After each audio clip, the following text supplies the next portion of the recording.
And as I said to you before, this for me is an opportunity to share some of the thinking and the learning that I've done over the last 15 years in how to navigate this next season of life over the age of 50 or 55 or 60. But it has relevance for all of us. And so I'm going to be sharing over the next probably 30 to 35 minutes. Please keep any questions that you have for me. I would love to answer them or at least attempt to try. But more than anything, this process is there to help you open your mind to reimagining what the next chapters, and I notice the S, because longevity certainly does bring many more chapters into our lives. Right, so now, as I said to Tracy beforehand, sometimes this happens where it now doesn't want to.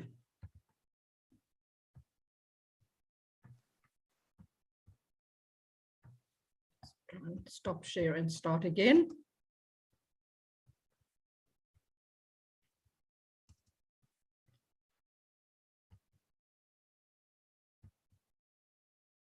No. What is it about technology that does this to us?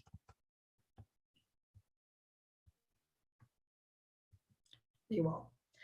Right, we always just have to breathe for a minute. That's life in this technologically extended world. So just to give you context, I'm the CEO of an organization called 50 Plus, and we are a group of individuals who feel strongly about this specific topic in helping to share our skills and our resources and our time in building South Africa. And so you know, I am the CEO as well of Refire Network, but these are my business partners who are working with me. So this is a statement that came up at Davos in 2020, just before we went into lockdown. It was the first time that longevity was on the agenda at Davos. And basically what came out of those sessions was that we are living on average 10 years longer than our parents' generation and nearly 2 decades longer than our grandparents' generation. And so we need to think differently about what does that mean for our lives, because if we look in the rearview mirror and only follow the lessons of how our parents or grandparents did this season of life, we will miss out on so much. And so that's one of the reasons why we run this, is to open our minds to what is possible. So there's three main trends that I'm going to touch on that I think are impacting this process. Longevity is the first one. And longevity, one of the books that I really was very relevant for me was a book written by Professor Lynda Grattan and Andrew Scott from London Business School, called The 100-Year Life. It's a great book if you're in business or in a non-profit or in a huge company interested in what longevity is doing as a macro trend in the world. They wrote a second book in 2021 called A New Long Life, which is very much more focused on the individual's journey. But in this book, they shared this ladder about longevity, because the longevity starts at birth. We live longer because there are more babies born that don't die in the childbirth process. Diseases like malaria and TB and those diseases that, well, we've been trying to work to save younger people from have brought longer lives. So longevity isn't just about when we get to retirement. It's about more people living for longer. But this early middle stage of life is where a lot of the change is happening and where we need to rethink that. So, but it's worth going to their website called The 100-Year Life. You will find quite a lot of information on longevity there. The second macro trend is technology. So in the last 20, 25 years, we have seen this change of where we're moving from an analog world to a digital world. And that certainly has impacted all of us in many, many ways, positively and negatively, but it is a macro trend that none of us can kind of debate isn't making a big, massive change in the world. And the third one then is COVID, because it brought us all to a point of pause and a crossroads.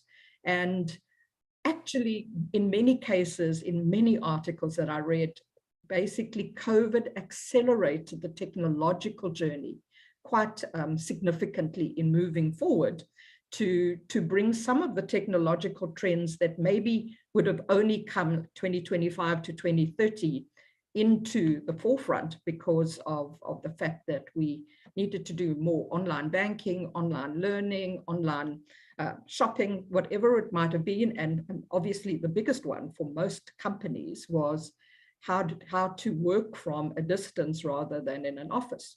And so we now sit at the other end of this pandemic, wondering which of the pieces do we keep going forward and which of the pieces do we want to ignore. So those are the three big macro trends that we've looked at. This is a thought leader that I follow, Heather McGowan, on LinkedIn. She has a fabulous way of taking very complex information and putting them into really great graphs and visuals, which help us ordinary human beings just to understand what life looks like. So if in this specific one about longevity and the rate of change, she talks about the bottom half of this picture, where in the 20th century, if you want to look at it that way, our life was divided into three parts. The first 25 was mostly around education. Then it was about work and marriage and family. And then in the gray section, we retired, and it was a very short period of retirement, and we died. And you can see the red line in the bottom, the relative rate of change was almost parallel to those other three. It doesn't even change that much, even though we know for those of us who are in our 60s that there has been enormous change. But the change that's happening now in the technological world is the red line in the top. And that's changed the way we need to think about these three different processes. So the learning that was sort of in the first 25 years, lifelong learning is one of the big trends for all of us, because as change happens, we need to keep up. Sometimes difficult to do that, but just to stay in the game and remain curious is critical. The second one is if we're going to live closer to 100 than 60 or 70, many of us may not have saved enough, and we need to work for longer. And we all know that that's not easy, but we have to find new ways to work. And for me, the work I've done as a social entrepreneur has been very much focused on what does that mean for us as South Africans? Because we know we're living in a pre and post-apartheid era, and how that's impacted us, all of us, those of us who maybe couldn't earn well up to 1994 and have had a shorter period after that, those that had been had to leave the world of work and retrenched earlier in their 50s and didn't even make it to 65. And then living longer and having probably a season of 20 to 30 or 40 years in this next season of life, part of what we need to do is remain engaged. And that's the critical part of what and how do we do that to make sure that it works for us and it impacts others. So this is the visual that I have kind of put together that I feel brings an impact of what does this mean for us when we kind of look at it logically. And I like to see someone over the age of 50, but it doesn't need to be 50, it could have been 45, it could be 60, in two different seasons of growing old, the younger old and the older old. Now, if there's anyone over 75 on this call, please don't think that when you reach your 75th birthday, you automatically move into the orange. It is more a case of health as well as a state of mind. Actually, your mental health, often, sadly, I see 65, 68-year-olds already acting as if they're in the orange section of life because they've got depressed. They've spiraled downwards because, and I'll explain why just now, but I've seen many 80-something-year-olds still in the blue section of life. Privileged to say that my mom was one of those. She was 82 when she died. I could just see her stepping into the orange because she was slowing down slightly, but she was still engaged in her community, still active, still involved. And that's really an important part. But if this season is going to be 30 years or 40 years long, or even 50 years, if we're taking out from 50 to 100, we can't just design one chapter. We need to design maybe 2 or 3 chapters in our thinking around this process. The other thing that's really important as we kind of age is to put more focus on understanding these 6 sections of our lives. I'm a retirement life coach out of an organization called Retirement Options in the States. And this is one of their slides in really looking at this, that the spoke of your wheel can turn by focusing. And I think for many in a 20th century world, the majority of the focus was on the financial part of retirement. And hopefully, if you'd made enough, the other pieces just fell into place. And that's not the case in a world where we're living longer. And we need to focus on all 6 of these to ensure that we're going to have a happy, longer life, and to focus on the pieces that are critical. And the health and wellness is an absolute critical one. There is, we did a conference last year on managing your health span versus your lifespan. That's also something that's coming up a lot, because we know a lot more metrics now around health and moving more and eating right. And there are many tests that we can do that or medications that we take that our parents and grandparents didn't take, that allow us to live for longer. That is one of the areas why longevity is there. But sadly, the health span often is not looked at until we're almost losing it, like the finance. So there are 5 psychological challenges that most people find can catch them as they are leaving their profession. And I want to just quickly just go through those so that you can understand. But I mean, I can do a whole talk on just this one slide, but for today, we will just go through it quickly. So the first one is money. Obviously, when you stop working, the salary check that you earn at the end of the month stops. And in leading up to that, you should be working with your financial advisor to really understand what the collective of your finances looks like and what that will mean for you going forward. And for many of us, that's a hard look in the mirror moment where we realize we haven't saved enough for long enough. And I'm a great believer in saying that's a really tough picture. I face that myself, having been divorced at 40, and a number of things that happen along the journey for each of us.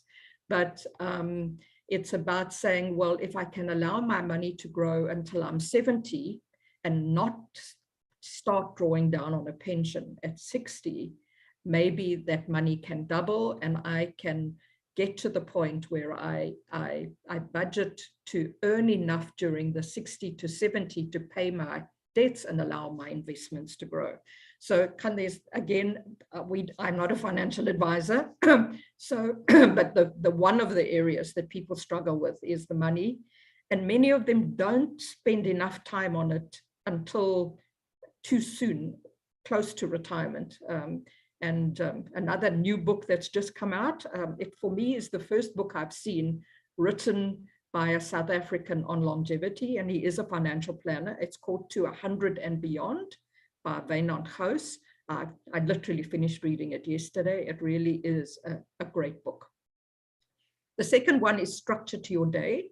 What am I going to do? Because to a large extent, if you've been employed, Your structure of your day has been defined by 8 hours of work, 5 days a week, 3 weeks leave. And so to a large extent, that's been defined for you, not you planning what you're going to be doing.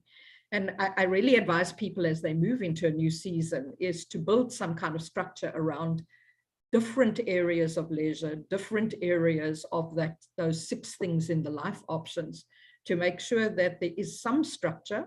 Maybe you can take a few months off and have a gap year, like we give sometimes to our 18-year-olds, but sometimes we can fall into the gap, and that's when the spiraling down and the lack of purpose starts to rear its head. So it's really important to, from an emotional point of view, to look at that one. The third one is, who am I and who needs me actually in this season of life? Because many of us are defined by what we do. We often, if you meet someone at a networking event, they ask you what you do, and we often will start with I'm the CEO of this, or I do that, rather than saying, you know, I'm a 60-something-year-old, I'm a granny, and I'm really enjoying a blended life. You know, we don't do that, because identity has had a lot of status as one of the other psychological scenarios around it defines how I'm seen by society. And so finding new purpose in the season is one of the things I love to do as a retirement life coach. It's a critical part of living a happier, longer life. Then the status often, as I said, comes together with the identity of who am I without my title, my corner office, the parking bay, whatever that might be for you.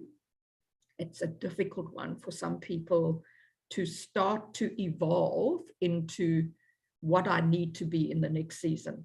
Another great book that has been a definer for me is written by Chip Conley, called Wisdom at Work, The Making of a Modern Elder. And it's his own journey of how he moved from being the leader of an organization to being the mentor to the Airbnb team as they grew. And he talked about all of us will grow old, but not all of us will become modern elders, because for him, the modern elder process of evolving into my new status takes time and energy and effort. So that's often where coaching comes in. And then the fifth one is the social engagement with people we work with, often in the business where we are. If we've been in that business for a very long time, they form quite a big part of our social structure. And it's important to have, that doesn't mean those people go away as your friends. It's just the dynamics around it changes. And you need to make sure that you have networks and people that you can engage with outside of work as well. So in this next chapter or chapters, these are some of the kind of key defining processes that you need to think about. Your financial position. Do you need to support a longer working career? And that comes a lot out of the financial process. How do I improve my physical health and fitness? We certainly, in this challenging, changing world, need to learn new skills and knowledge, broadening our network and seeking a better life between life and work. A lot of people say to me, you know, I've worked hard for 40 years. Can I not just relax and be? And absolutely. I think this is the season where we get to choose if we're privileged and lucky to be able to do that. But it's also about, if you're going to live for 20 or 30 years in this season, it's finding the blend that changes over the chapters, but it is in your hands. And often that's the challenge, is we're not used to being in charge of planning that process. This is a statement I've made quite a lot over the years, and it comes out of a fact that, you know, the financial houses often quote the fact that only 7% of people can retire and remain in the same level of life beyond their working life. And, you know, that means that they've probably been very lucky from a financial point of view, or been very consistent about saving 15 to 20% of their income for 40 years. Now, we know that life's not like that. Things happen along the way, divorces happen, retrenchments happen, life happens, things happen. And I've often sat at a presentation where a financial advisor puts up on the screen, if you have 5 million and you invest it in an annuity, you probably can draw down 4% or 5% maximum, which will give you 20 or 25,000 Rand a month. And for those in the audience who don't have that 4 or 5 million, they may often, and I've been there when they put up their hands to say, but what if I don't have it at that point? And often the answer has been, well, then it's too late. And I feel it's never too late to do something about it. And this is what I mean by this statement is, as I said earlier, if we can find a way to work for longer and allow our investments to grow until we're 70 rather than investing at 60, that means it's less years that investment will be used for if we start drawing down in our 70s. And it allows us, but it's to find the piece of work that will cover our expenses in that season. So what does that mean for you? It means that you get to draw this imaginary line in the sand that about what does your future look like. And there are many, many possibilities. Technology has opened more possibilities. The fact that I'm doing this presentation from my home in Somerset West would not have been possible a few years ago. The global world has opened up to us. Technology allows different ways of working to the way we may have worked before. And so we have to open our minds to the possibilities around what is of interest to us. The other thing is that every one of you on this call is unique. Your journey, your skills, your experience, your health, your money, all of those things are unique to your plan and your future. And so it really is critical that if you're going to design a great chapter for yourself, that you take all of that into account. There is no one size fits all. Each and every single person needs to work on their own journey. And that takes time and energy, and sometimes it's painful, but sometimes it is a great way to reveal what could be in this next season. And the way in which I like to see it is to just connect the dots of your knowledge and your experience differently and reimagine a future that looks different. And sometimes when we're in the forest of our own life, we can't do that. We struggle to see possibility. And sometimes that's where a coach or someone outside of ourselves, even just listening to someone's stories. I was sharing earlier that through 50 Plus, we ran Story Hour for the 2 years of COVID every month, where 3 of our members told their stories. And it's in the reimagining or listening to others that all of a sudden a light will go on for us to say, maybe that's something I can try. And that becomes encouraging for you. So having said all of that, how do you even begin this process and get yourself going in a way that could make a difference? As I said, in your uniqueness, it starts with your own story. And sometimes we have to go backwards in our lives to learn about the future. What did I dream about when I was 10? What are the skill sets that I have? And what are the lessons that I've learned along the way? Because often there are, in every decade of our lives, there will be pieces that will help you to really unlock part of this dream that you may have. Many of us may have dreamed for something, but I find often when I'm coaching that life has been quite tough or heavy, and the dreams are pressed so far down that it's really difficult to even unlock them. And so there are processes that you can follow that can make a difference and make that work. The second thing to do is to just explore and experiment. We're in a season now where we have to try new things. We can't say I'm not good at this, but in exploring something, we open up ourselves to a possibility of what could be. And let me just give you an example.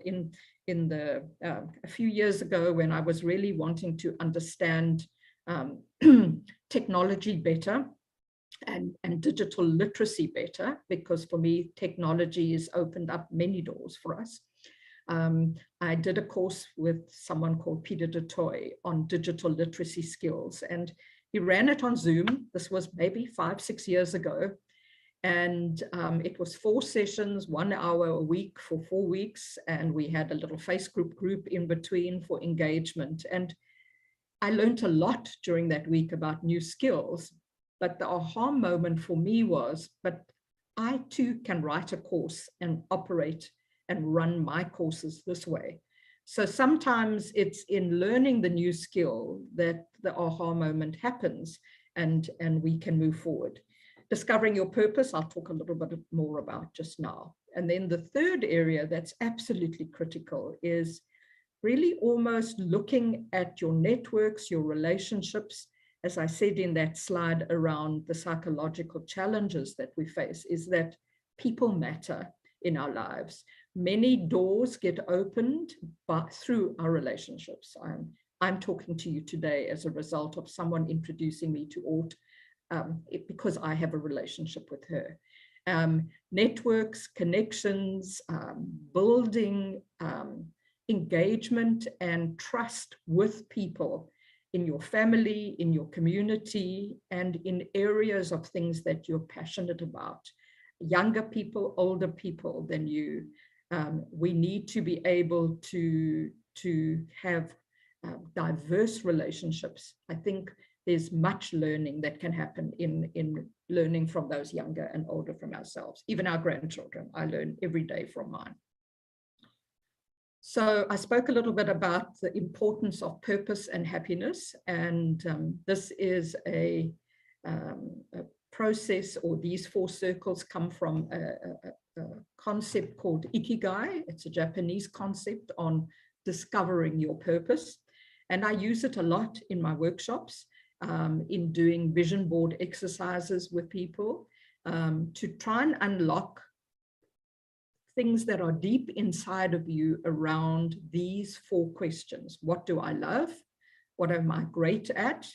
What can I get paid for? And what does the world need? Because often as we answer these questions, and it doesn't need to be only one answer. I'm also a great believer in 3 or 4 income streams in the season of life, of which one might be volunteering. But volunteering and meaning is a currency, just like money is a currency.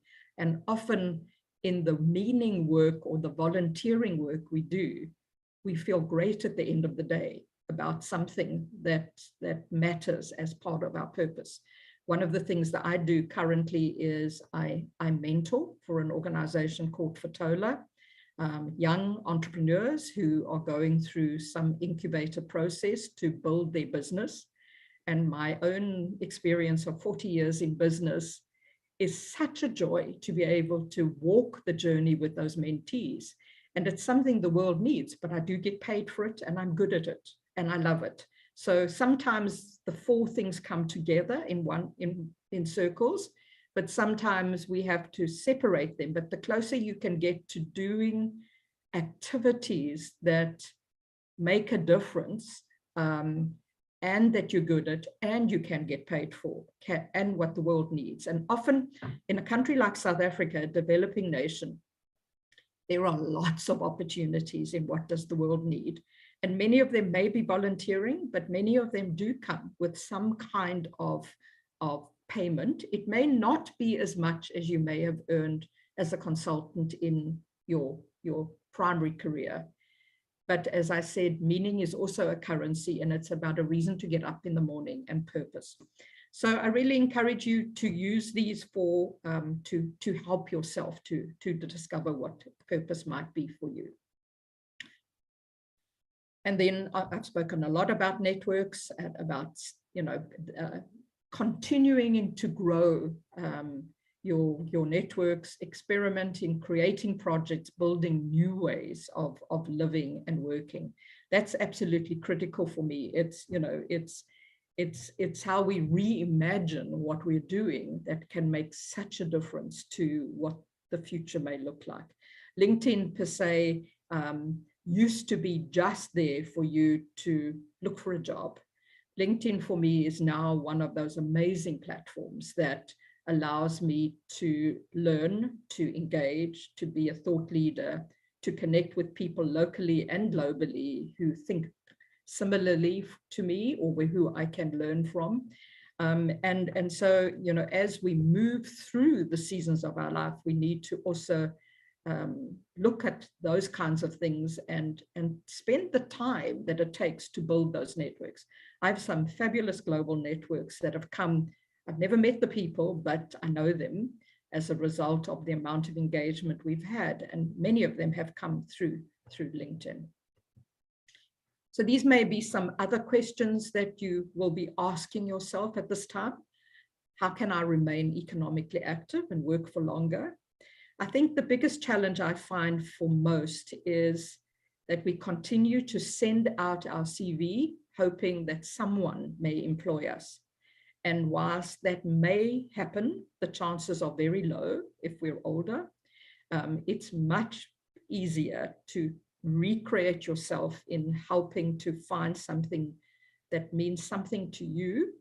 So in a way, it's entrepreneurial, but it could be as a consultant, but it's about asking yourself the question about what can I do that can solve a problem that others are prepared to pay for? And there are many ways in which that exists in our world, from young professional couples needing help with children in tutoring and au pairing and things that are needed, transporting children backwards and forwards, holiday activities, all the way through to more people being older. And especially in the older old, there are many areas where people are needed to help transport them to doctors, to help them with whatever it might be, teaching computer literacy skills. Again, find what it is that works for you. How do you stay physically and mentally active? What is your own thoughts around aging? Because sometimes it's a predetermined thing that we need to challenge because it is being disrupted. I'm sure many of you use the comment is, when my granny was 60, she was old. In fact, my grandchildren still tell me I'm old, but I'm trying to help them understand I'm not the same old. But for them, that's the way it looks. But we know that when we look back on our parents and our grandparents, that this is malleable and it is changing. Where can I find a place of belonging? I think that's a critical one when you're leaving the workplace and it's been the stable place for you. And family may be that place for you, but family's also been disrupted. For me personally, I've been divorced now for more than 25 years. I live alone and both my children are married and live overseas. So I've had to find a community of belonging in my extended family, as well as in my friends and the relationships and networks around me. Giving yourself time to reimagine what the future may look like for you is absolutely critical. These discussions with our partners, our family are critical, but I find many people share with me that that's where the biggest struggle comes. If the partners in a marriage, for instance, aren't on the same page, and sometimes it means a coaching session or two, but it's to find a way where we can walk in a journey in the next season that works for both of us. And where can you go for guidance on this? Just quickly, this is kind of a picture of how work used to be and how work is now. And we often think when we want to find work in this season that it's in the list on the left, and many corporates are still like this on the left. But many have moved to this other side.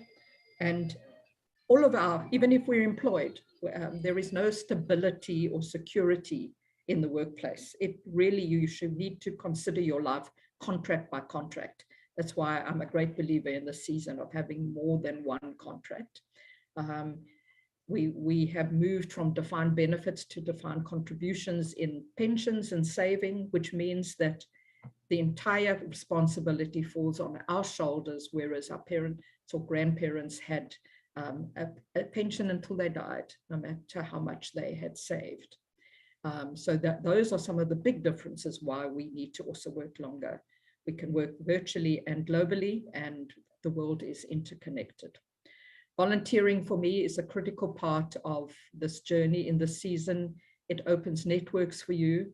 It opens opportunities to discover purpose. Anybody who's still working to always volunteer. But I'm a great believer in skilled volunteering. If you go back to your Ikigai circles, find out what you're passionate about and what you're good at, and then go and look for a volunteering opportunity in that arena with that conversation. Often I find, though, that a lot of nonprofits aren't geared for volunteers like that, but it would make life so much better. They need the resource.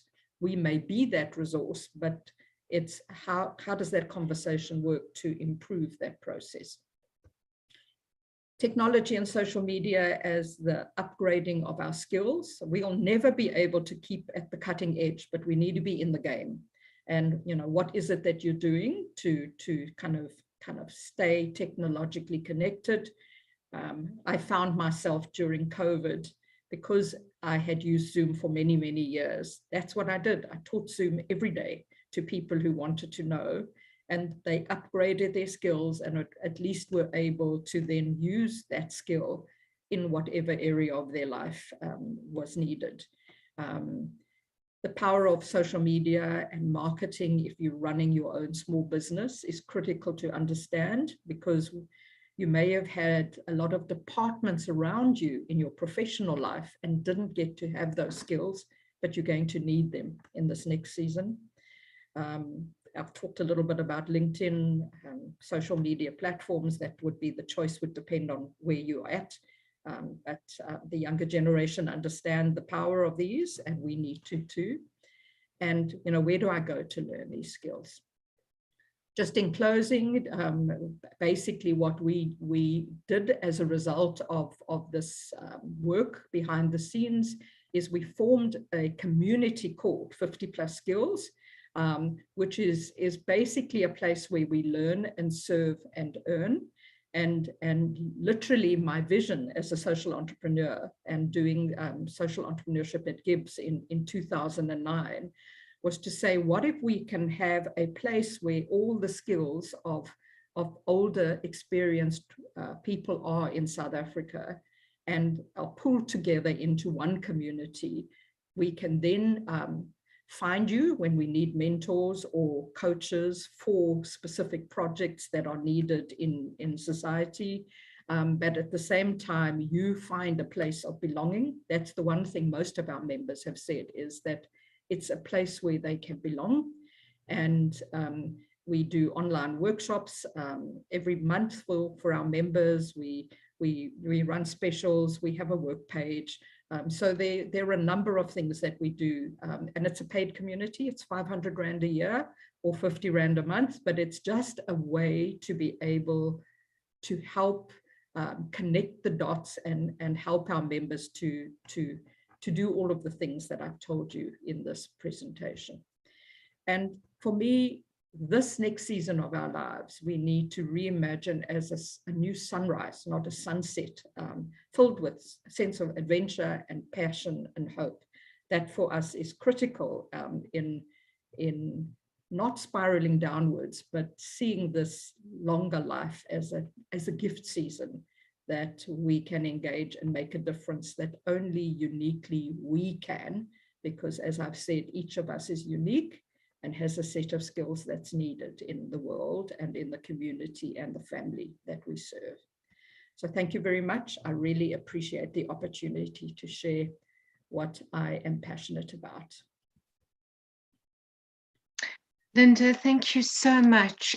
Part of what you spoke about towards the end is very much in line with ORT JETS mission. We empower people through our training, our networking, and our mentorship. And you spoke quite a lot about LinkedIn towards the end. And for all the participants, I see names that I'm not familiar with on our webinar this morning. I will be sharing two links with you. We have just completed a 2-week workshop on LinkedIn with Tilly Davies. And I really encourage all the participants that have not had access to it yet to watch the 2-part LinkedIn training. Very relevant and extremely beneficial. So I'd like to open the floor now to our participants. Are there any questions for Lynda? Yes, I have one. Go ahead, Thank you, ORT, and thank you, Lynda. The work that I'm doing at the moment is primarily with seniors. I'm 70, the average age is about 80. I'm an audiologist. So I've upskilled over the last 50 years in certain things, but the panorama has changed for my business. Now, I have an idea. How do I know? How do I evaluate whether it's going to work? All my equipment is portable, and I had the idea of going into Alexandra Township. There is a medical clinic there and opening up an audiology facility. But how do I know that it's going to work? Very open-ended question. Yeah. It's a very open-ended question because as entrepreneurs, we don't know until we experiment and we try. And so there's 2 things I always suggest with entrepreneurship is test it in a way that doesn't cost an enormous amount of money to be able to see what the need is, and also to ask others around you who may need that product, whether they'd be prepared to pay for it if you're wanting to earn from it. Because, and I had when I was wanting to build the 50+ business, I went and sat and chatted to a young guy who'd been very involved in the early years of building platforms. And he just said to me, don't invest a fortune in something until you've proved that it works. Because we in our heads start to romanticize what others need. And then yet there isn't enough money, or is not the money to pay for it. And there are different ways in which money comes to you. It may not be paid for by the people of Alex. It may be paid through someone investing in a project. But you've got to test those things. I'm a great believer in not investing a lot of your retirement money in the season into big entrepreneurial ventures, but to start small and grow. Is there a figure that's a safe kind of figure? I beg your pardon? Is there a safe number that you can just... You know what? The safe number has to be discussed with your financial planner, because the safe number is different for every single person. Okay, thank you. Charlene. Anybody else?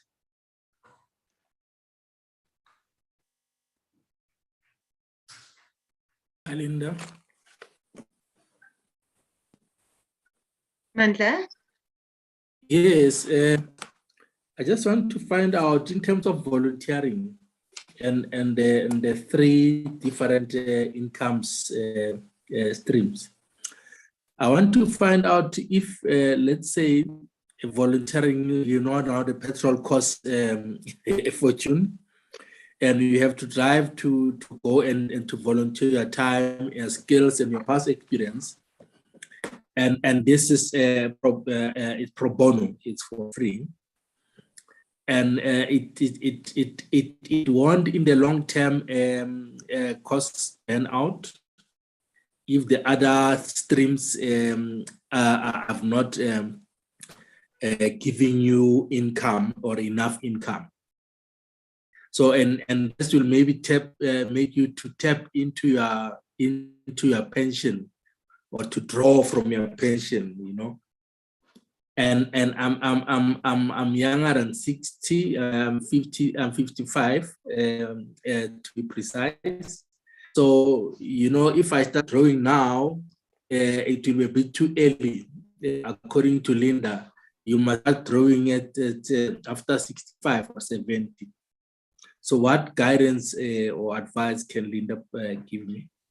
So Mandla, I think that for me, there is some volunteering work where there is stipends paid for those specific kinds of processes like petrol, although I'm not sure what's going to happen around that now with the cost of petrol and so on. But where sometimes there are opportunities where certain expenses are paid for in a nonprofit.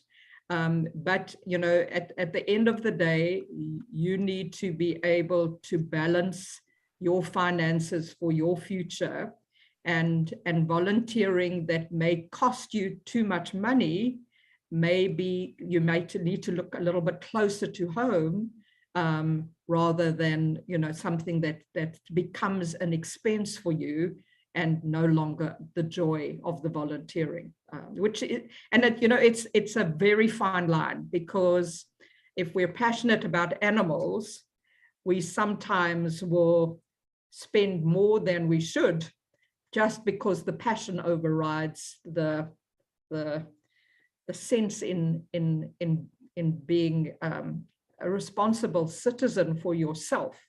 But again, for each of you, that's going to have to be something you uniquely kind of balance for yourself. And hi, it's Hi, Peter Peter. here. Thank you. Yes, we've been friends for quite a while now. Subsequently, I've been in the travel industry for the last more than 30 years. I lost a corporate account in 2015, so then I went from a scale of earning a fair amount of commission salary down to zero.